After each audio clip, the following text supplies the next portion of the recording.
Picture this. It's the 1920s in Oklahoma. Oil gushes from the ground, and the Osage Nation, once forced onto what was thought to be worthless land, suddenly becomes the richest people per capita in the world. Mansions rise from the plains, Osage families ride in chauffeured cars, and wealth flows like black gold. But this wealth will soon attract darkness. Behind the glitter of oil money lies one of the most chilling chapters in American history, a story of betrayal, greed, and murder. This is Killers of the Flower Moon, the rise of Osage wealth. The Osage people had been forced from their ancestral homelands and relocated to rocky Oklahoma territory. Ironically, beneath this unwanted land lay vast reserves of oil. By leasing rights to oil companies, the Osage earned enormous fortunes. Each member of the nation received what was called a head right, a share in the mineral trust. Some families made today's equivalent of millions every year. Photographs from the time show Osage women in furs and pearls, Osage men in custom suits, their children attending the best schools. They had more wealth than some of the biggest oil tycoons in the country, but not everyone celebrated their success. White neighbors seethed with envy, newspapers mocked them, and soon darker forces moved in. The murders begin. First, Osage members started to die. A young woman, Molly Burkhart, lost her sister Anna, found shot in the back of the head in a ravine. Another sister, Minnie, died mysteriously of what doctors called a wasting illness. Then Rita, Molly's other sister, was killed when her house exploded in the night. These were not coincidences. One by one, wealthy Osage families were being erased. At first, authorities ignored the deaths or dismissed them as accidents. But whispers spread.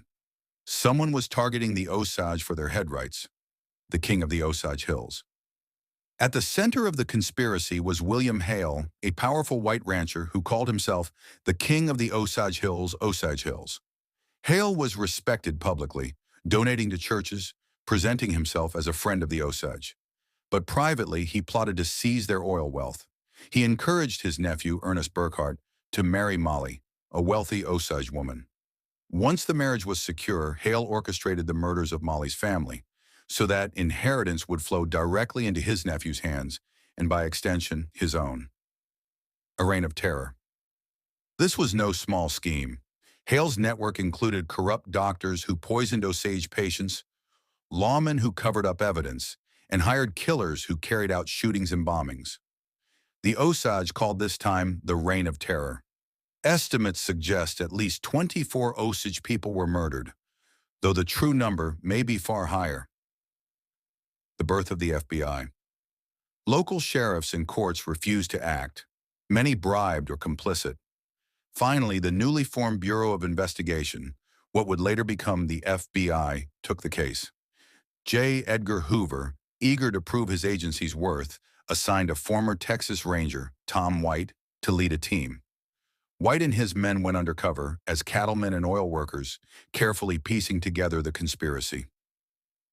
The truth exposed. The investigation revealed Hale's monstrous plan. Witnesses testified to his involvement in arranging murders, paying hitmen, and silencing threats. Eventually, Hale and his accomplices, including Ernest, Molly's own husband, were arrested and tried. The trial shocked the nation.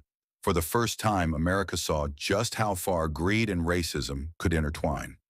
The aftermath. Some justice was served. Hale was sentenced to life in prison. But many Osage murders remained unsolved. The federal investigation closed with more questions than answers, and countless families never saw justice. For Molly Burkhart, the story was deeply personal. She survived the reign of terror, but nearly everyone she loved was gone. Her life became a symbol of resilience and tragedy. Lessons. Killers of the Flower Moon is not just a true crime story. It is a mirror reflecting the darkest side of the American dream.